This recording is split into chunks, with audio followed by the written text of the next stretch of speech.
الحمد لله إن الحمد لله نحمده ونستعينه ونستغفره ونؤمن به ونتوكل عليه ونعوذ بالله من شرور أنفسنا ومن سيئات أعمالنا من يهده الله فهو المهتد ومن يضلل فلن تجد له وليا مرشدا ونشهد أن لا إله إلا الله ولي الصالحين ونشهد أن سيدنا وحبيبنا وعظيمنا وقدوتنا ومولانا محمدا عبد الله ورسوله الأمين صدق الله مولانا العظيم فقد قال الله تعالى في القرآن المجيد بعد أعوذ بالله من الشيطان الرجيم قل إن كنتم تحبون الله فاتبعوني يحببكم الله ويغفر لكم ذنوبكم والله غفور رحيم وقال الله تعالى في مقام آخر وما أرسلناك إلا رحمة للعالمين صدق الله مولانا العظيم وقال حبيب المصطفى صلى الله عليه وسلم كل أمتي يدخلون الجنة إلا من أبى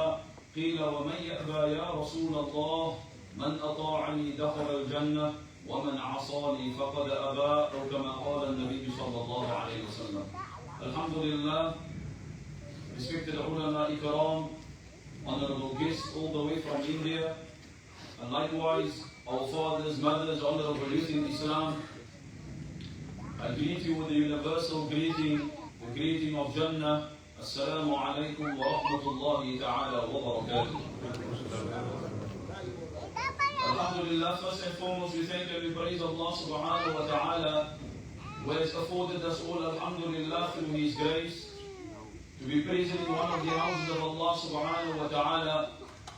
We see this opportunity to make dua and to beg from Allah subhanahu wa ta'ala that He make us to become and to be of those people who frequent the masajid of Allah, who frequent the houses of Allah subhanahu wa ta'ala, and may we live a life with iman, and may Allah subhanahu wa ta'ala cause that our departure from this world must be with iman, while the kalima is on our tongues, and may it be insha'Allah ta'ala that Allah is satisfied and happy with us the day we return. Ameen ya Rabbal Alameen. We also see this opportunity to make dua for all the sick and ill. And week upon week, insha'Allah ta'ala, we keep on making dua for all the sick. And at times, we do mention people, that have made a special request. The likes of our very own brother, Fuad, who's not experiencing the best of health. We make dua that Allah subhanahu wa ta'ala grant him shifa and kamila. And also a very close student of mine, alhamdulillah, who's currently sitting in the Hafid al-Quran class in the mornings, and she's not experiencing the best of health as well. We make dua that Allah subhanahu wa ta'ala grant her as well a complete recovery. Ameen ya Rabbil Alameen. Special du'as for the deceased. Allah subhanahu wa ta'ala fill the qubur with nur. Allah subhanahu wa ta'ala to expand the qubur to where the eye can see. For Allah to loosen their tongues at the time of questioning. And for Allah subhanahu wa ta'ala to make the qubur to become one of the gardens of Jannah. Ameen ya Rabbil Alameen. Now Jamaatul Muslimin, subhanallah, week upon week, if not a month or two, we have discussed the legacy, the honorable lives of those illustrious Sahaba of Rasulullah sallallahu alayhi wa sallam. Those men, al-rijal hawla Rasul sallallahu alayhi wa sallam. Those men who were morning, afternoon, evening, 24 hours of the day, were always in the company and in the surroundings of Rasulullah sallallahu alayhi wa sallam. But we have entered such a month in which it makes it almost difficult just to discuss the companions without discussing the Master sallallahu alayhi wa sallam. We have now entered the month of Rabi'ul Awwal, and likewise we would hear insha'Allah ta'ala, from the various pulpits, from the various maqams, that ulama will discuss the life of Rasulullah sallallahu alayhi wa sallam, yani his entire seerah, his entire nubuwwah as well. But let me say, Jamaatul Muslimin, these discussions of the legacy of Sahaba and the discussions perhaps of the birth of Rasulullah sallallahu alayhi wa sallam and his seerah and his honorable biography is not for us just to sit back and listen to the beautiful tales. No. Otherwise, it will but just remain tales. it will just remain a beautiful story. The dua must be as Allah subhanahu wa ta'ala said in the glorious Quran, قُلْ إِن كُنْتُمْ تُحِبُّونَ اللَّهِ. Say to them, O Muhammad sallallahu alayhi wa sallam, if they claim that they love Allah, and which all of us are claimers of being the lovers of Allah subhanahu wa ta'ala. And may Allah make us true lovers of Allah subhanahu wa ta'ala. Ameen ya Rabbil Alameen. But Allah makes it clear, puts it clear unto Rasulullah sallallahu alayhi wa sallam, say to them, if they claim that they love Allah, فَاتَّبِعُونِي. Then in order to gain the love of Allah in return, they must follow you, O Muhammad sallallahu alayhi wa sallam. And if they follow you, يُحْبِبَكُمُ اللَّهُ وَيَغْفِرْ لَكُمْ ذُنُوبَكُمْ. If they follow you, then only Allah they will become the beloved of Allah, and Allah will forgive them their sins. We make dua that Allah subhanahu wa ta'ala make us to become of the true followers of Rasulullah sallallahu alayhi wa sallam. And not only of them who hymn his praises. And I'm not saying that we mustn't hymn his praises. For indeed, إِنَّ اللَّهَ وَمَلَائِكَتَهُ يُصَلُّونَ عَلَى النَّبِيِّ. And then Allah gives us the instruction, يَا أَيُّهَا الَّذِينَ آمَنُوا صَلُّوا عَلَيْهِ وَسَلِّمُوا تَسْلِيمًا. So of course we should hymn the praises and the salawat and glorify and praise Rasulullah sallallahu alayhi wa sallam. It is a commandment of Allah subhanahu wa ta'ala. But to gain the complete love of Allah, it is not only lip service. This is the crux of the hadith. Or at least this is the crux of the ayah. That it shouldn't be lip service only. I should sit in any discussion in which Allah and Allah's Rasul is being mentioned, and the worry and the concern and the dua in my heart must be, oh Allah, accept me to be of those who are truly following the sunnah of Nabi Muhammad sallallahu alaihi wasallam. Who not only sit and listen that the Sahaba used miswak, the Sahaba did this. This is the sunnah of Rasulullah sallallahu alaihi wasallam. How kind he was unto his neighbor, how kind he was unto his fellow brethren, how he conducted himself in the company of even kuffar, how he dealt with his wives and his family and his companions. That shouldn't just be a story. Rather, I should try to imitate and to bring that very sunnah into my life. And if only I do that, I will then become the beloved of Allah subhanahu wa ta'ala. However, if it is just a beautiful story, I mean it will only remain in the books then. Then the Quran will just be paraphrased style. We are just reading without taking examples from the Quran. إِنَّ فِي ذَلِكَ لَعِبَرَةً لِمَنْ يَخْشَى. Indeed, in it is a ibarah, a lesson for those people with intellect. May Allah make us to be of those people. Ameen ya Rabbil Alameen. So Jamaatul Muslimin, as per normal, as it comes to the end of every year, we find people of various of categories. We find people of various of categories. Meaning some, many seemingly very hopeful for the next year. And let me say for various of reasons as well. Some people is anticipating, is hoping that perhaps next year will be a better year for me. Hence the reason to why we would find at times people being there and doing the countdown. 10, 9, early morning till the next year kicks in. Why? Having this desire that this year wasn't to have a great year, but who knows, in hope, next year will be a better year for me. And some might use that as, I was oppressed this year. I was harmed this year. My life was in complete darkness this year. Perhaps, who knows, next year might be a brighter year for me. Next year might be a better year for me. Next year might be that my freedom will be for me next year. Some reflects over this year.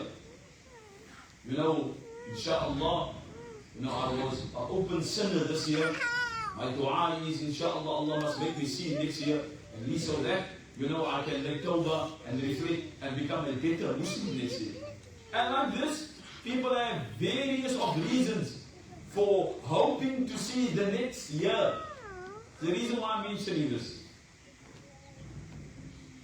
So now we need to rewind back. And if I say back, I'm talking about way before BC, before Christ, before Nabi Isa. We need to go back to Abraham, we need to go back to the time of Nabi Ibrahim alayhi salam, in which Nabi Ibrahim alayhi salam made dua. And Nabi Ibrahim alayhi salam begged from Allah to bless him with a son. And finally, to cut a long story short, Allah had blessed him with not one, but Allah had blessed him with two sons. Alhamdulillahi alladhi wahabani ala al-kibri Ismail wa Ishaq inna rabbi lasami'u du'a. So Nabi Ibrahim alayhi salam, he thanked Allah after Allah had blessed him with two sons, the likes of Nabi Ismail and the likes of Nabi Ishaq.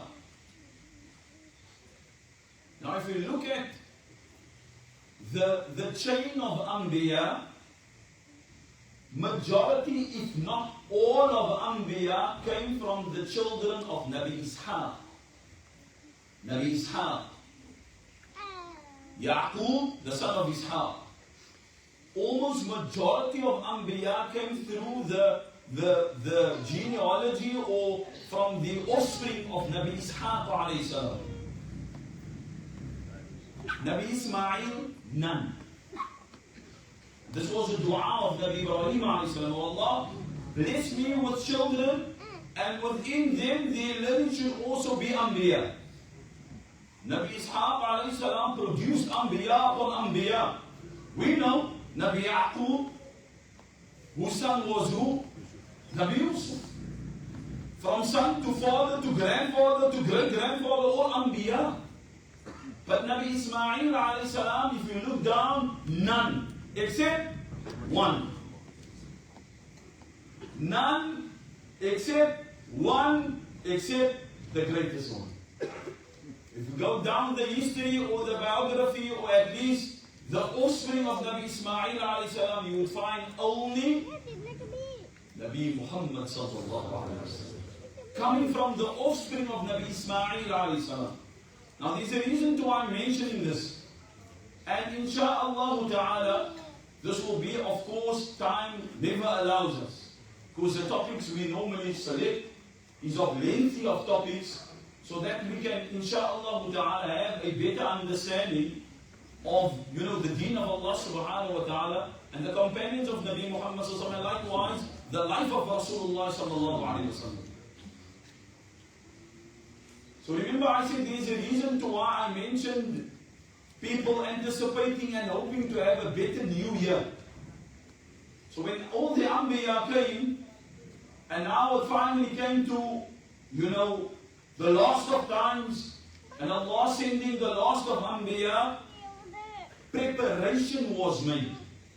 Now the gap between Nabi Isa alayhi salam and the coming of Rasulullah sallallahu alayhi wa sallam, that's a huge gap. Some mu'arrikhin says, some historian says that it was a gap between 500 years. Some say no, according to the mu'arrikh al-Waqidi, he says that it was a gap between 500 to 700 years. 700 years gap between Nabi Isa and Nabi Muhammad sallallahu alayhi wa sallam's arrival. That entire period there was known as the dark ages of this world. Remember, Allah sent a Nabi so that people may be rightly guided. So that humane qualities must remain in them. So that people, obeys to the orders of Allah subhanahu wa ta'ala. So that people makes ibadah to Allah, glorifies Allah subhanahu wa ta'ala. So that people may not live the life such as the animals do. But remember, after Nabi Isa alayhi salam went back to Allah, there was no Nabi. People were left up to their own selves. And a dark period. Some of them were oppressed. The weak was oppressed by the strong. The poor was oppressed by the wealthy. And like this it went on for 700 years. And everyone was anticipating the new dawn, the new light to come, the new year to come, hoping perhaps if the new year comes, it will be a better year for us. And Allah made mention of the new year to come. Allah made mention of the new year. I'm paraphrasing, I'm using the term as year. Why? Of the hope we have. But the new year in this sense was the coming of Rasulullah sallallahu alayhi wa sallam. Allah made mention preparation for His sallallahu alayhi wa sallam's coming in all the scriptures already. People were anticipated, people couldn't keep their beings after Makkah. Allah made mention in the Zabur, Allah made mention in the Injil, Allah made mention in the Torah, in the Gospel. And Gospel being closer to the Quran, I mean the gap of 700 years, if not more, Allah made mention to the Banu Israel, these people. Nabi Isa told them, in fact,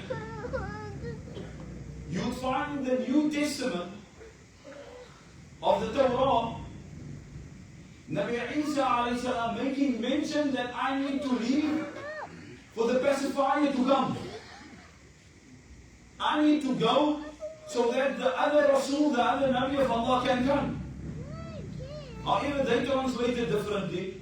As to, people of Dalala, people in Dhulam, people of misguidance, they translate things, even if it is apparent to them, a different way. So the Anbiya have prepared their people. The great one is to come. The great one is to come. Imagine, Allah made preparation already. Preparation was made in this world. People couldn't wait anymore. A gap of 700 years. And then finally, coming back to Arabia now, just want the Jama'at to understand the background of it, the backdrop of it. It wasn't just like that. Nay, preparation was made for this great, Rasul of Allah subhanahu wa ta'ala. Great in all aspects. There's nothing of Rasulullah sallallahu alayhi wa sallam that one wants to discuss without finding greatness attached to it. I said to the youngsters this morning in the Hafiz Madrasa that, subhanAllah, when one reads about the seerah, when one reads about the shama'il of Rasulullah sallallahu alayhi wa sallam, then it's just mind-boggling.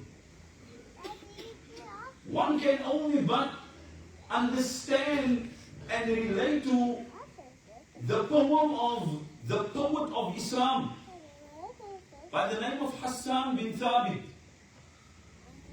Hassan bin Thabit radiallahu anhu once looked at the Rasulullah sallallahu alayhi wa sallam, and these words, it wasn't lines that he went over.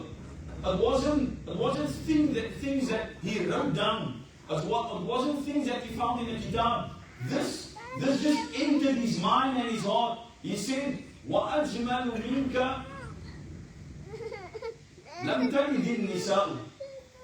He says, O Rasul sallallahu alayhi wa sallam, more beautiful than you, no eye have ever seen. More complete than you, no eye have ever seen. More handsome than you, no lady has ever given birth to. خُلِقْتَ مُبَرَّأً مِنْ كُلِّ عَيْبٍ. O Rasul of Allah, you were created free from all blemish and weaknesses and flaws. Everything of Rasulullah sallallahu alaihi wasallam was perfect to the T. كَأَنَّكَ قَدْ خُلِقْتَ كَمَا تَشَاءُ. And it appears to us, O Rasulullah sallallahu alaihi wasallam, like when Allah created you, you told Allah how to create you. So perfect. And when you go through the Shama, everything, I'll just use one example. An example of us being human beings and our weakness. And Rasulullah also was a normal human being, but the cream of Allah's creation. The best of Allah's creation.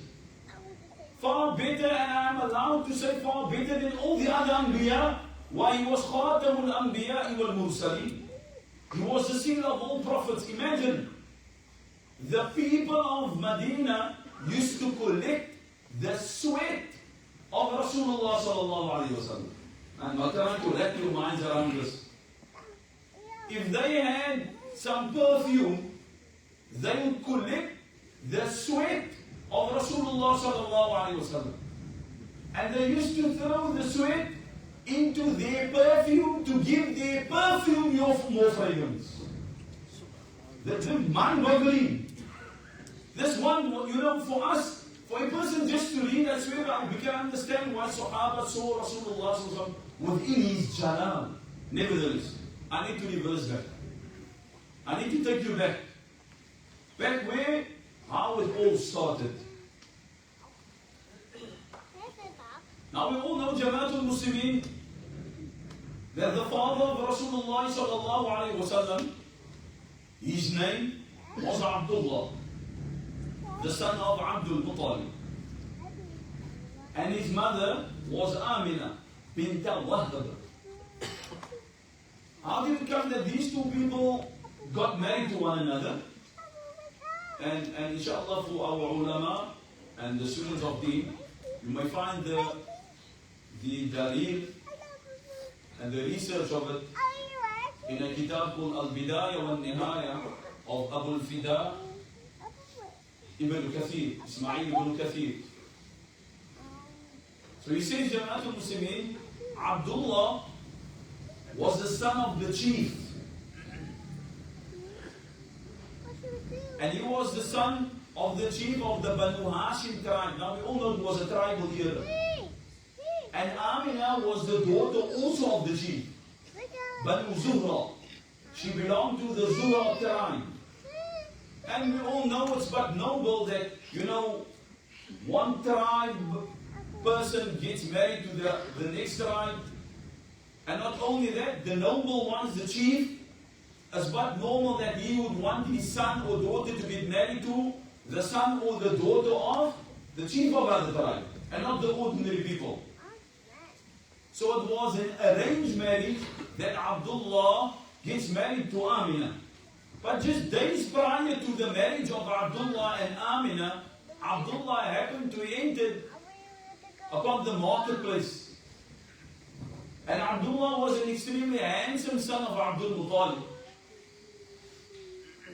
And a person by the name of Raqiqa bint Nawfal, the daughter of Waraqa ibn Nawfal. And for those who have some history, by then they would understand that Waraqa was that priest and a man of wisdom. Pre-Nubuwwat, he predicted that the coming of Rasulullah sallallahu alaihi wasallam. He later time became a Muslim. So Raqiqa was the daughter of Waraqa.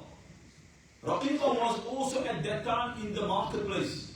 So now Abdullah is entering, and all the other young girls of the tribes, they all admired Abdullah. What do you mean? They all wanted, to propose. They had interest in Abdullah. And Raqiqa looked at him a certain way.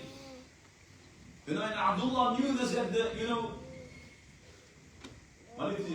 charm, Abdullah walked amongst him and he understood very well that the other ladies are interested. And a few days after that, Abdullah got married to Amina.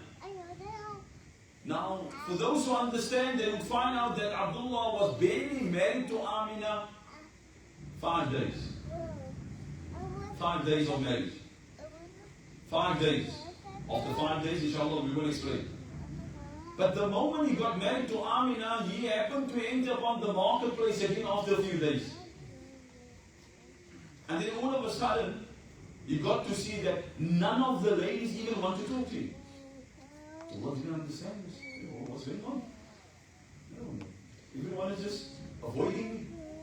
Especially this girl, Raqiqa. And Abdullah couldn't handle it anymore, and he asked her, what's happening? I mean, you're not communicating, you're not talking anymore.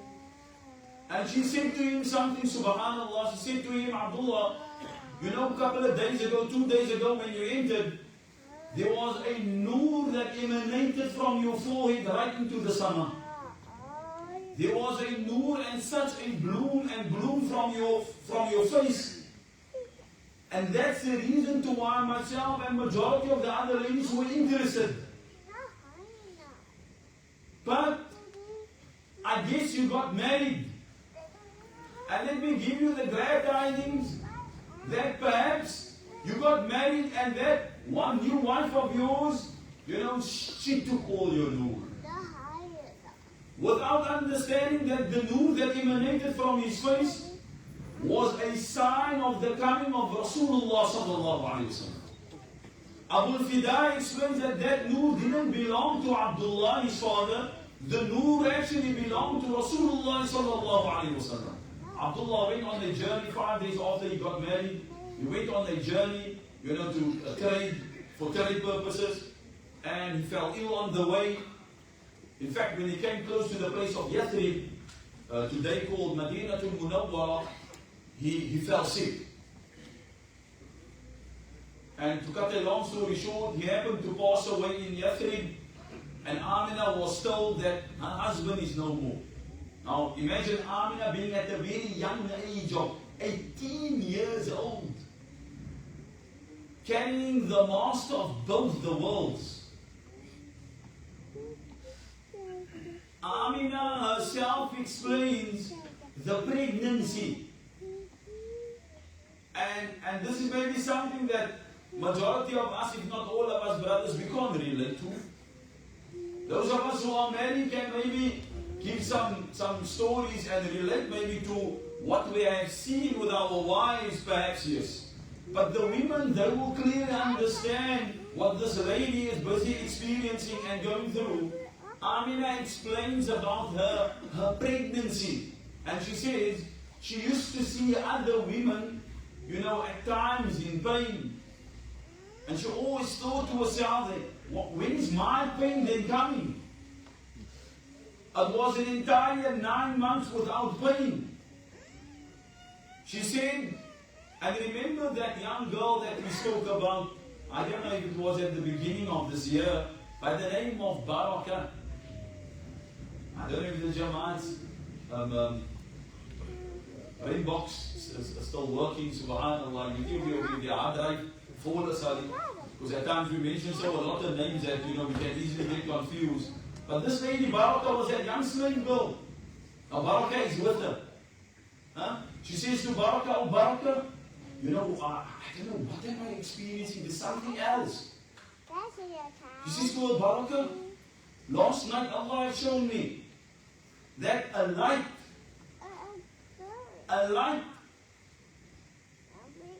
emanated from my stomach, and it lit up the palaces in Basra. Allah showed me from where I'm laying and sitting, how Allah is lighting up the palaces in Basra, in Sham, in Syria. In one riwayat it comes in Persia. Allah showed me the noor coming from my stomach, reaching up till there. And Barakah said, oh mom, because she used to call Amina her mother. She said, oh mom, know and understand that this child that you are carrying is no ordinary child.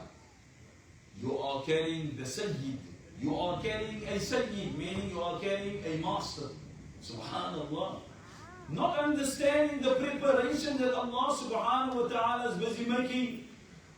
The preparation that Allah has made. It is stated that every other creation of Allah was excited of the coming of Rasulullah sallallahu alayhi wa sallam. The Sama got excited. In fact, we need to rush forward to the actual day of birth. The Sama got excited, the Jibal got excited, the Malaika got excited, the animals got excited, the Bihar got excited, the oceans, the rivers, the trees, everything got excited for the coming of Rasulullah sallallahu alaihi wasallam. I'm saying this, not thumb sucking. Those ladies present in the room said, when Amina was busy giving birth unto Rasulullah sallallahu alayhi wa sallam, the mountains appeared to be even bigger. They said it was as if the mountains stretched themselves out in order to peep, in order to witness.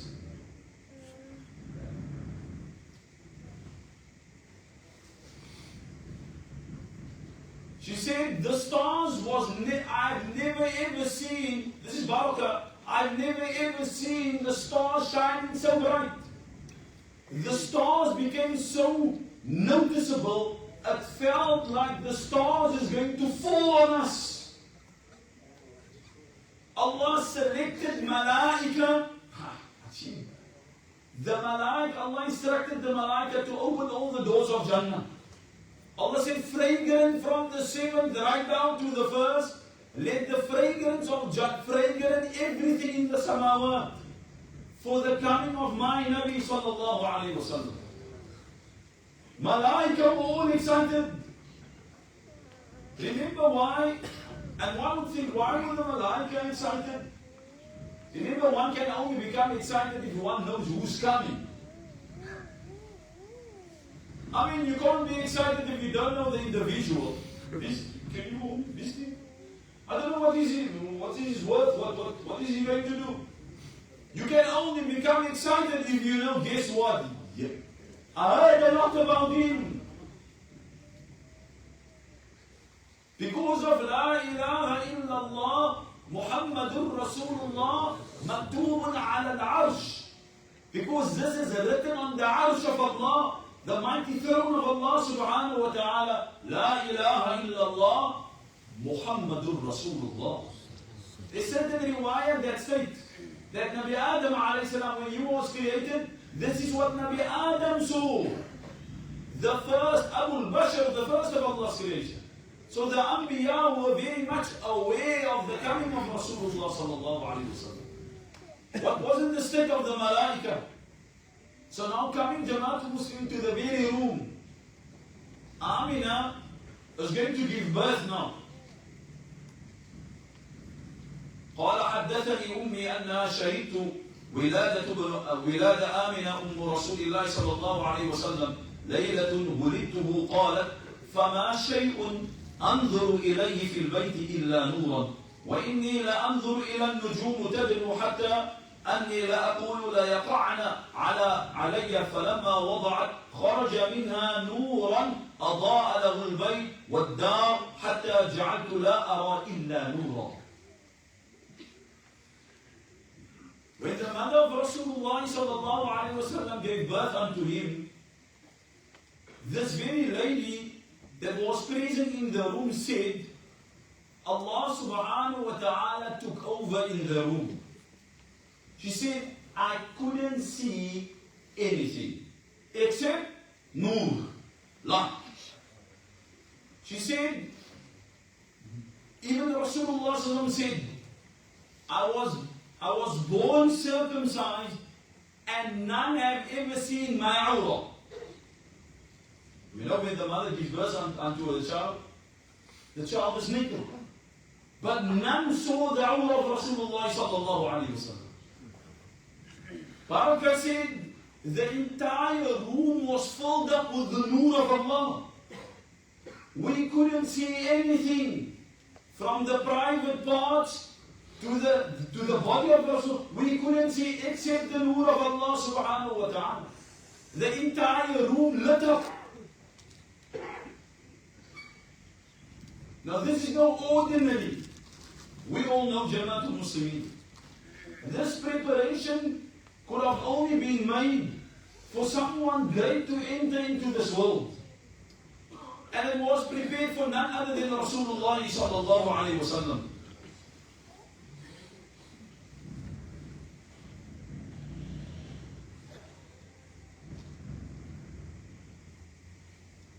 Now Rasulullah sallallahu alayhi wa sallam being a child, and I need to fast forward, besides all the mu'jizat that Allah subhanahu wa ta'ala had blessed Rasulullah sallallahu alayhi wa sallam with, divine miracles. Maybe to pause here just to explain that the Anbiya were the creation of Allah that did mu'jizat. Allah had blessed them to perform miracles. What is mu'jizat and what is karamat? Now karamat, the pious people could perform. But a karama is not something that a person can perform continuously. A karama is something that a person can perform only once. I'll give you an example. And this word karama is very known to us. Isn't it? Ek sê miskien baie moet tajweed karama. Saam met ons aaya wat ek wat die karamat. Karamat. Yeah. Same. Why? The individual that is buried there, reason to why we have elevated his status to a degree is because this person did something supernatural that the normal human being couldn't do. You with me? But remember, a mu'jiza, the mu'jiza belong to the Anbiya. And a mu'jiza can be performed over and over and over. But a karama can only be performed once. Once only. Example. The likes of Umar ibn al-Khattab radiallahu anhu. And if I say Umar radiallahu anhu, I'm talking about the cream of karamats. The cream of karama. I'm talking about Ashratul Mubashara. I'm talking about an individual. Rasulullah sallallahu alayhi wa sallam said, لو كان نبي بعدي لكان عمر. If there had to come a Nabi after me, Allah would have selected Umar ibn al-Khattab to be that Nabi. Umar radiallahu anhu once sat in Medina in his Khilafah in the period that he was the Amir, and he sent out an expedition, an army to fight somewhere in Syria. And while sitting with his companions around him, the Amir of that particular group his name was Sariya. Umar radiallahu anhu sat and he spoke to the people in front of him, his companions, and all of a sudden he said, Ya Sariya al-Jabal. The Sahaba in front of him thought, Sariya is not here. What is this man talking? Sariya is in Syria. You didn't say Sariya, that's all. They didn't understand this is karama. When the army came back, victory belonged to the Muslims, they came back. Sariya came, and Sariya said to him, Ya Amir al-Mu'mineen, I was busy fighting, and while fighting, I heard you calling me. And I heard you telling me I need to look behind the mountain because the enemy is waiting for us in ambush. Huh? Umar radiallahu anhu sat in Medina and Allah gave him a vision that is to happen in Syria. This is called karama. But Umar couldn't do that every day. Because we all know Umar radiallahu anhu passed away by a person called Abu Lu'lu' al-Majusi, the funny worshipper. He stood where? In Medina. Where? In the Rawdatul Jannah. In the first half.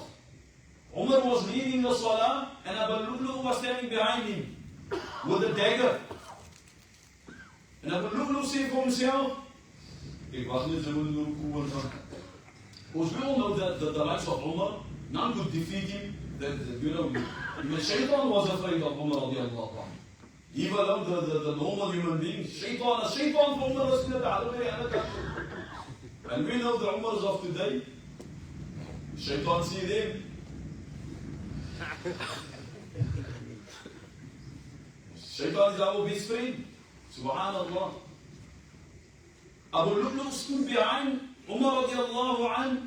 When he went in the ruku and came out, Abu Lu'lu' stabbed him. And because of that wound, he passed away. Radiallahu anhu wa radu anhu. The point I want to make is, if Allah could give him, if he had that mu'jiza, if it was a mu'jiza, you would have seen Abu Lu'lu' standing behind him. Allah gave him that ability to see from Medina to Sham to Syria, but he couldn't see right behind him. So, as a dalil and proof that karamah only happened once.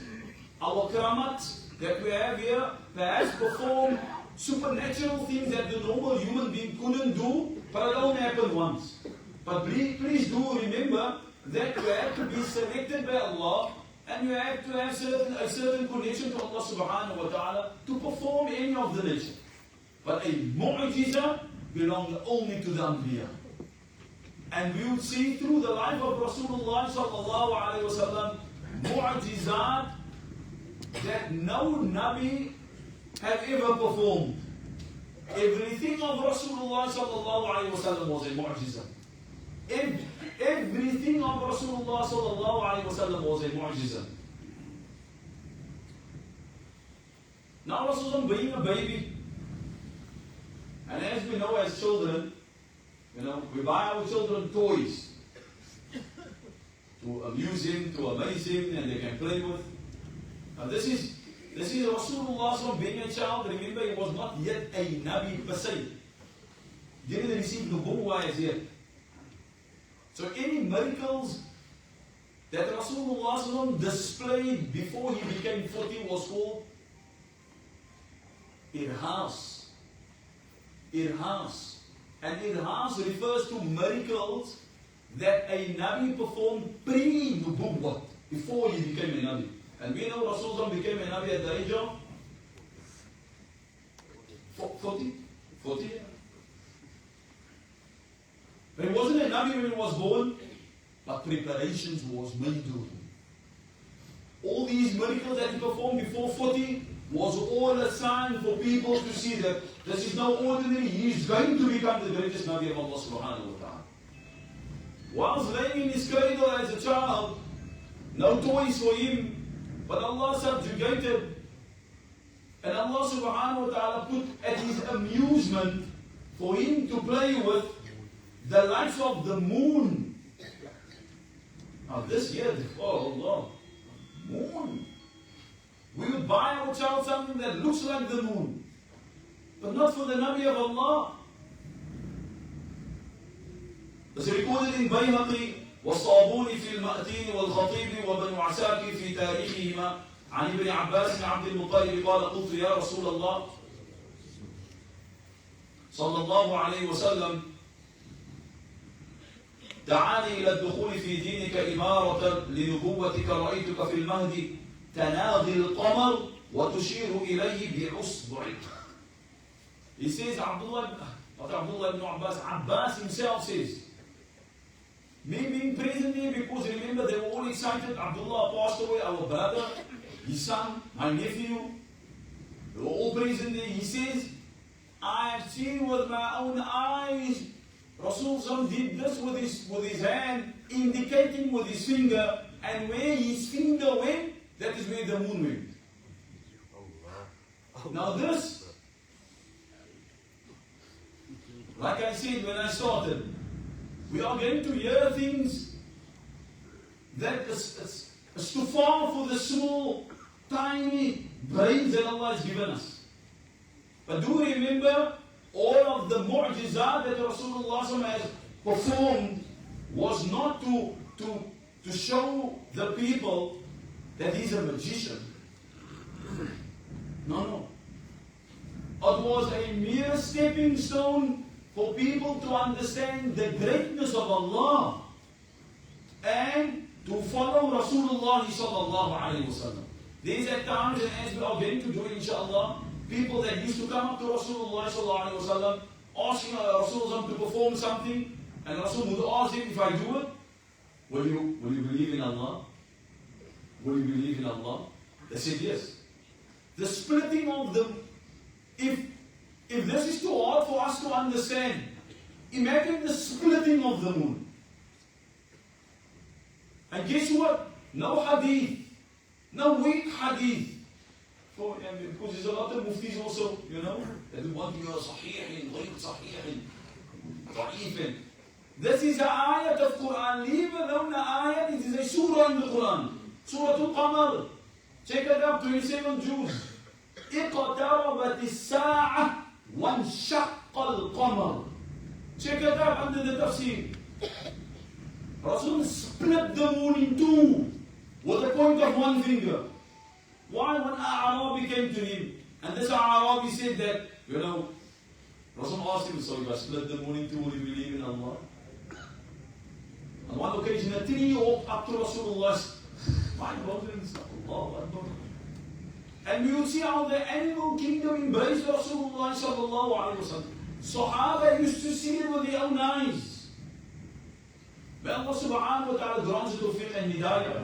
Remember I said Jamaatul Muslimin is going to be a series of the different events through the life of Rasulullah sallallahu alayhi wa sallam, letting onto the mu'jizat, the miracles that Rasulullah sallallahu alayhi wa sallam has performed. And remember to why we are mentioning this, as not for us to say, oh my God, Allah Father is that. No, as to obviously that the love of Rasulullah sallallahu alayhi wa sallam must grow in our hearts. Number one.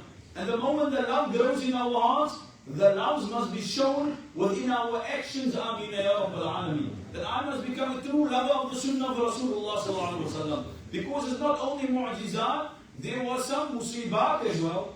There was difficulties that Rasulullah sallallahu alayhi wa sallam went through. He had all of those things at his disposal. Imagine, the Malaika was prepared to turn Mount Uhud into gold for him sallallahu alayhi wa sallam.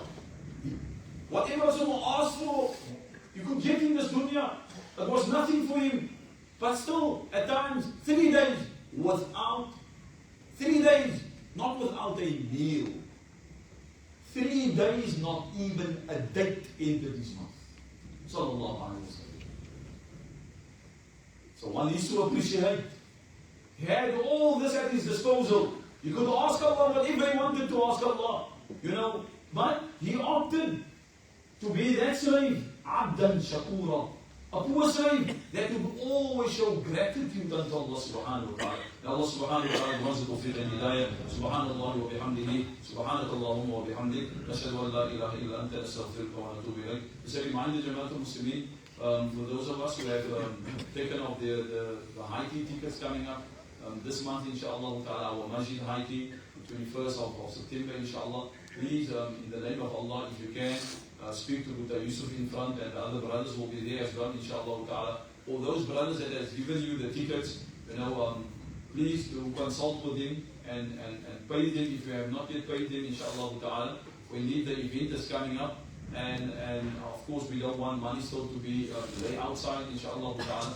We need it is a form of a fundraiser for the masjid itself, and of course, subhanallah, our masjid is in need of so many funds, inshallah ta'ala. This is but the start of our fundraiser, inshallah ta'ala. So for those of us who have taken, and those who didn't take, inshallah, and you feel you would want to contribute, you can speak to Buddha Yusuf, and leave them, all will be standing at the door, inshallah ta'ala. Please consult with them. Subhanallah wa bihamdihi, subhanakallahumma wa bihamdik, ashhadu an la ilaha illa anta astaghfiruka.